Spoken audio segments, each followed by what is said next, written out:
ma ħallasx lill-impjegati tiegħi. Jekk ma jirrilaxxawlniex flusna fil-jiem li ġejjin, ma jkollniex triq oħra ħlif li nżarmaw u nieħdu xogħolna f'pajjiż ieħor. Kien dan kliem Eric Simon, sit ta' kumpanija Seaview Studios, kumpanija ta' graphic designers għall-lob ta' console games, li għandha flusa iffriżati fil-kontijiet tas Satabank. Our accounts have been frozen and the problem is that we do not have any information when they are finally going to be cleared. We cannot plan. We have a wall of silence from all participants, so we are basically completely left hang out to dry. Have you been able to pay your employees this month?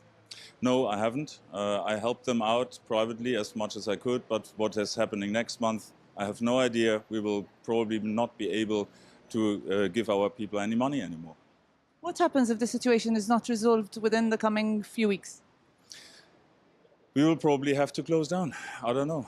We are trying to improvise day after day. We're living from day to day currently, and since we have no information, we can't do anything except waiting until we dry out and then we have to close down. Eric Simon qal lin-Net News li hu jifhem l-importanza li l-banek ikunu taħt skrutinju u li l-MFSA trid tagħmel xogħla. Iżda kellu kliem ibes fil-konfront tal-istess MFSA u l-mod kif aġixxew f'dan il-każ.